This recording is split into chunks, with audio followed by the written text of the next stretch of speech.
पवार साहेब, व्यासपीठावरील इतर मान्यवर तसेच या कार्यक्रमास उपस्थित सर्व बंधू भगिनींना माझा सादर प्रणाम।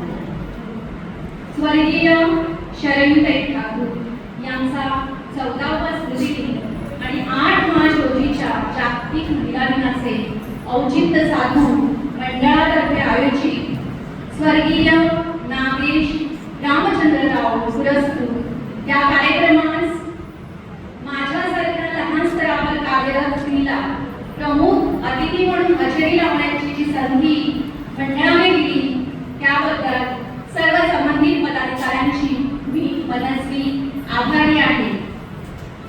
विशेषतः माझं नाव सुचवणाऱ्या आमच्या लाडक्या औचिताई यांनाही मी धन्यवाद देते। आयुष्याच्या घरट्यामधून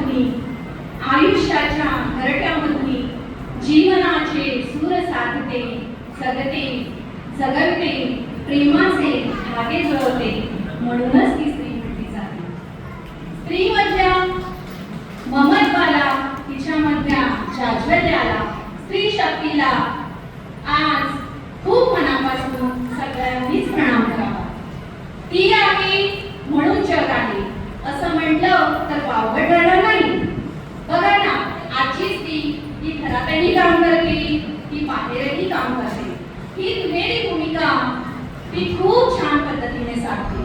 ती कुटुंबाचा जसा कणा आहे तसा ती समाजाचाही कणा आहे। आणि तिचा वावर कोणतं असं क्षेत्र आहे जिथे स्त्रीचा वावर नाही? आठवा पाहू, मोठ्या मोठ्या पदावर अधिकाऱ्यांचं कर्तव्य ती ठामपणे बजावते। पोलिसांचं कार्य तेही ते करते। सत्रक्षणार्य फलवितरण आहे असं म्हणताना वाईटाचं निर्गालन करणे हे तिला खूप छान पद्धतीने समजायला मिळते। आपण बघतो स्त्रीने उत्तुंग भरारी घेतली, ही तिची उत्तुंग भरारी पाहून अभिमानानं फूल भरून घ्यावं। पण दुसरीकडे चित्र काय आहे? कडागाळात, खेड्यापाड्यात, दुर्गम भागात तिथल्या स्त्रीपर्यंत हे स्त्री मुक्तीचे वारे खरोखरच गेलेत का? खरोखरच पोचलेत का? तिचे आर्थिक, सामाजिक, शैक्षणिक सक्षमीकरण झालंय का? या सर्व बाबींचा आज अंतर्मुख होऊन आपण विचार करणं गरजेचं आहे। आपल्या भारतीय संस्कृतीने स्त्रीला शक्ती म्हटलं आहे। आपण शक्तीची विविध रूपांमध्ये पूजा करतो। शक्ती म्हणून स्त्रीचा गौरव करतो, त्यासाठी पुराणातील दाखले दिले जातात।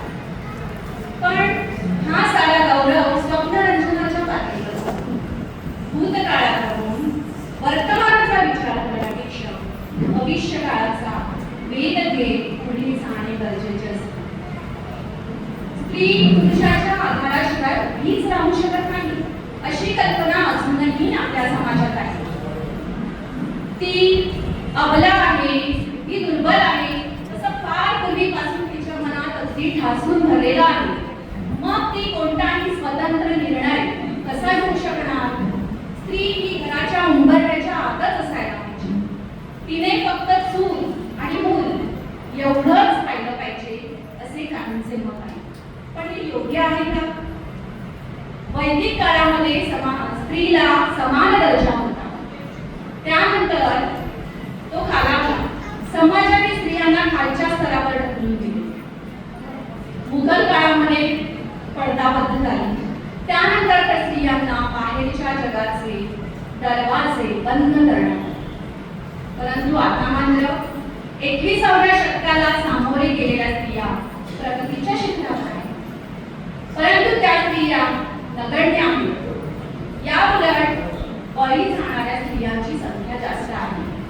समाजातील वाढता चंगळवाद, पैशाला अवास्तव महत्व, यामुळे बालिका भ्रूणहत्या, हुंडा पद्धती या प्रवृत्ती बळावून स्त्रियांच्या अत्याचाराला चालना मिळत आहे। महिला कितीही सुशिक्षित असल्या तरी करिअर करण्यात त्यांना अनेक अडथळे येतात। छत्रपती शिवरायांच्या विचार, राणी लक्ष्मीबाई, अहिल्याबाई होळकर अशा शूरवीर स्त्रियांच्या भूमीवर त्यांच्याच कुळातील सावित्रींच्या लेकीवर होणारा अत्याचार पाहताना मन सुन्न झाल्याशिवाय राहत नाही. स्त्रियांवरील हे अन्याय दूर करण्यासाठी भारतीय घटनेने अनेक कायदे केलेले आहेत, परंतु असे असतानाही स्त्रियांना संरक्षण मिळत नाही. आधुनिक तंत्रज्ञानाने नवीन प्रश्न समाजापुढे निर्माण केले आहेत, जसे की गर्भजल परीक्षा. या तंत्राने तर स्त्रीच्या अस्तित्वावरच घाव घातला आहे. असंख्य कळ्या जन्माला येण्यापूर्वीच खुडून टाकल्या जात आहेत. 100 अत्याचाराच्या घटनेपैकी एखाद्या गुन्ह्यातच गुन्हेगाराला शिक्षा केली जाते. आणि स्त्री ही आर्थिकदृष्ट्या परावलंबी असल्यामुळे ती कोर्टाची पायरी देखील चढू शकत नाही. शिक्षण हा स्त्रीच्या सुधारण्याचा पहिला टप्पा आहे. त्यामुळे तिला सामाजिक जाणीवा कळतात, तिला कायद्याचे ज्ञान होते, तिला हक्काचे ज्ञान होते, तिला अधिकारांचे ज्ञान होते, तिचा आत्मविश्वास वाढतो. परंतु अशी शिक्षित स्त्री सुद्धा सामाजिक पाशवी शक्तीची गुलाम होताना पाहायला मिळते. म्हणूनच स्त्रियांवरील हे अन्याय, हे अत्याचार दूर करण्यासाठी सामाजिक स्त्री संघटनांची आवश्यकता आहे. या सर्व बाबींचा विचार करून शासनाने स्त्री सबलीकरणाकरिता स्वतंत्र धोरण आखले आहे. कायदेशीररित्या तिला समान हक्क दिलेले आहे. त्यांच्या आर्थिक विकासाला चालना मिळावी म्हणून सर्व कागदपत्रात स्त्रियांचा अंतर्भाव होईल अशी काळजी घेतली आहे. कृषी क्षेत्रात अतिरिक्त अनुदान व 100% अनुदान त्याची अतिशय सूट दिलेली आहे. त्याचप्रमाणे 12वी पर्यंत मुलींना शिक्षण मोफत केले आहे. शाळेतर्फे त्यांना मोफत पाठ्यपुस्तके, त्याचप्रमाणे गणवेश, सायकल, शालेय पोषण आहार इत्यादी सोयी सुविधा पुरवल्या जातात. त्याचप्रमाणे आरोग्यामध्ये प्रामुख्याने गर्भवती महिलांना व त्यांच्या मुलांना मोफत औषधे आणि पूरक आहार दिला जातो. सबला योजनेमध्ये 11 ते 18 वयोगटातील मुलींसाठी शासनाने चांगल्या योजना राबवलेल्या आहेत. त्याचप्रमाणे प्रियदर्शनी योजनेमध्ये शिक्षण घेणाऱ्या मुलींना हॉस्टेल आणि प्रवासाची व्यवस्था करून दिलेली आहे. शासनाने बेटी बचाओ ही योजना सुरू करून महिला स्त्री सबलीकरणासाठी एक अतिशय महत्त्वाचे पाऊल उचलले आहे.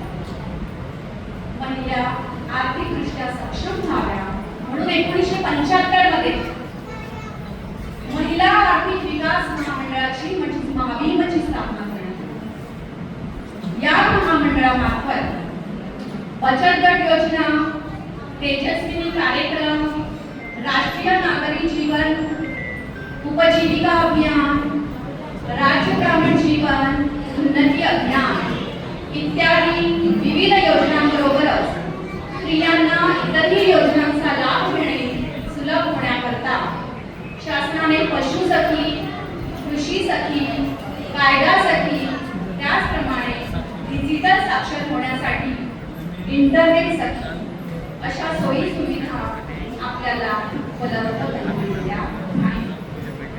शेवटी माझ्या सगळ्यांना एवढंच म्हणेन की प्रत्येक स्त्रीने तिच्या आरोग्याकडे लक्ष देणे गरजेचे आहे.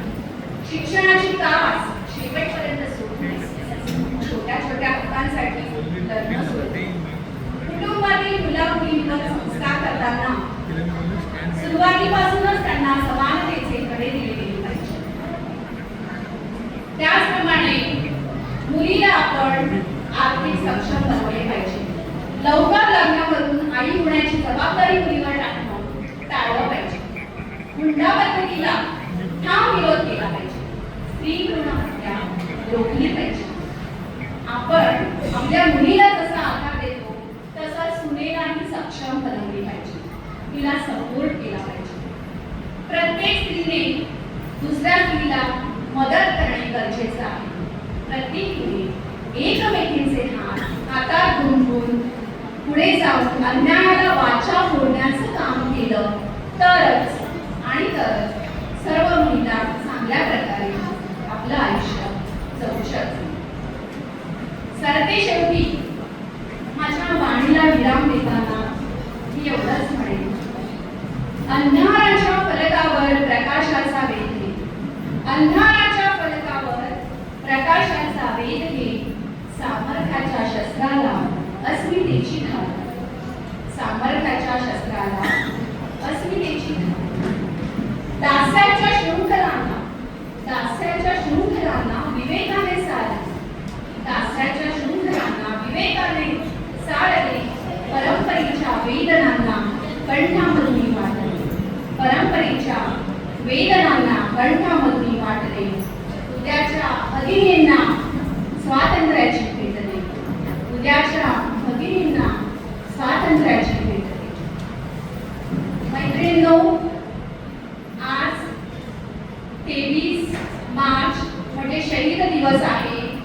परदास शृंखलातून मातृभूमीची सुटका करण्यासाठी ज्या क्रांतिकारकांनी आपल्या प्राणांचं बलिदान केलं त्या क्रांतिवीरांना